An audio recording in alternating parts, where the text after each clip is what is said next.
Un poème souvent récité par les bouddhistes dit: Les êtres vivants sont innombrables, j'émets le vœu de les libérer tous.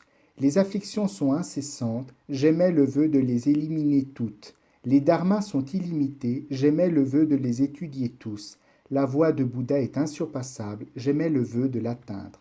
Souvent, nous encourageons les adeptes bouddhistes dont la résolution n'est pas encore totale et réelle à prononcer les 4 vœux universels qui sont libérer les êtres, éliminer les afflictions, étudier les dharmas, atteindre la voie.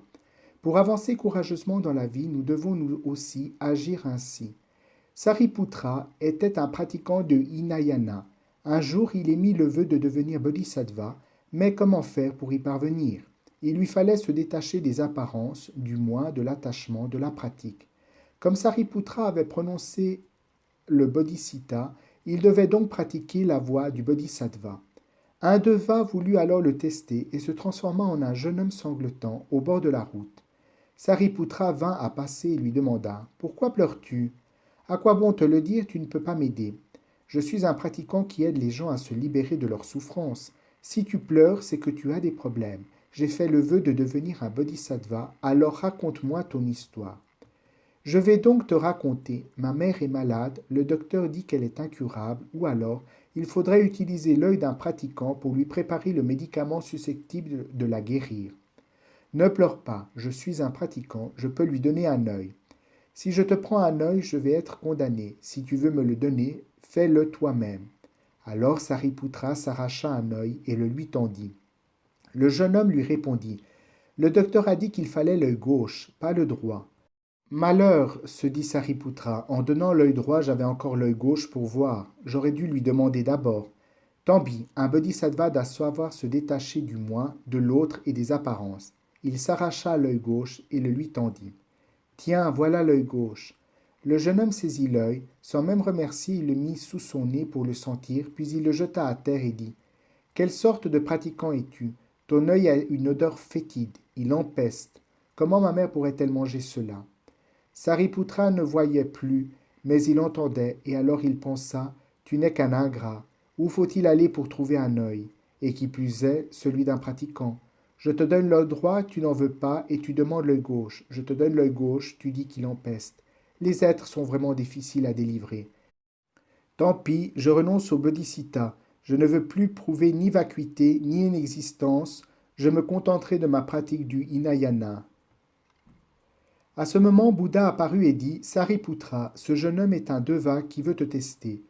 La voie du bodhisattva est d'endurer ce qui n'est pas endurable, de pratiquer ce qui n'est pas praticable.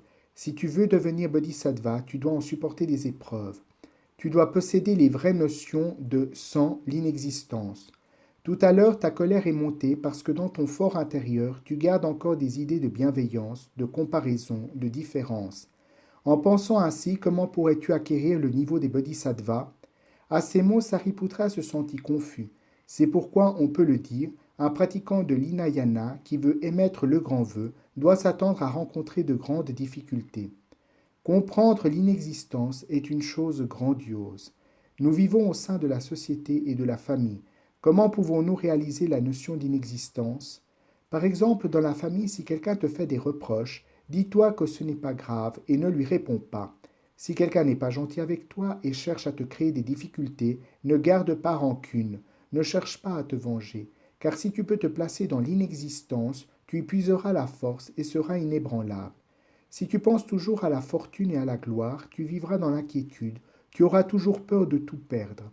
Si tu es indifférent face à la richesse ou à la pauvreté, la compagnie ou la solitude, la gentillesse ou la méchanceté, alors tu connaîtras la sérénité dans l'inexistence. L'inexistence ne veut pas dire qu'il ne faut rien posséder. On peut être riche, connaître la gloire, avoir des amis, être aimé. On peut posséder tout cela sur la forme, mais il ne faut pas l'avoir toujours sur le cœur. Comme il est dit, tel un mannequin de bois qui regarde les plantes et les oiseaux, il reste immobile malgré les 10 000 phénomènes qui l'entourent. Comment sera la vie si nous possédons le prajna? Ce sera comme nous traversons le jardin rempli de 10 000 plantes et aucune feuille ou pétale ne se dépose sur notre corps. En examinant à fond les merveilles de l'inexistence, nous pourrons nous réjouir de sa joie. Depuis que je suis entré dans les ordres, je ne suis pas retourné à la pagode où j'ai reçu la tonsure. Il y a plusieurs dizaines d'années, quand j'ai eu terminé mes études au collège bouddhiste, j'y suis retourné pour vénérer les patriarches. L'abbé de l'époque était mon dharma frère. Il m'a hébergé dans une chambre à l'étage de la pagode. La chambre était grande et comme je logeais seul, elle paraissait bien vide. Alors l'abbé a déposé plusieurs pots et boîtes dans ma chambre. Je me rappelle qu'il m'a dit: ce sont des friandises pour recevoir les adeptes et les visiteurs à la nouvelle année.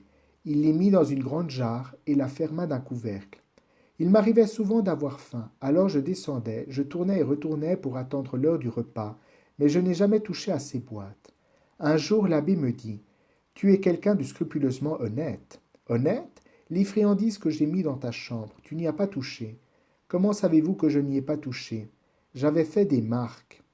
Heureusement que je ne les ai pas touchées, Amitabha, j'aurais passé pour quelqu'un de malhonnête à ses yeux. Mais maintenant, quand j'y repense, je me dis qu'entre Dharma frères, ce n'était pas très gentil de sa part d'avoir fait des marques et de me tendre un piège. Je n'ai jamais assez possédé beaucoup d'objets. Plus on en a, plus on en est compromis.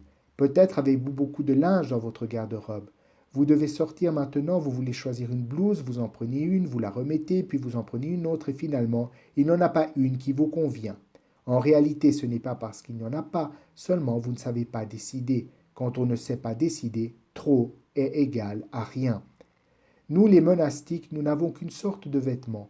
Peu importe où nous allons, peu importe la personne que nous devons rencontrer, nous portons le même habit, le cœur est libéré de tout obstacle.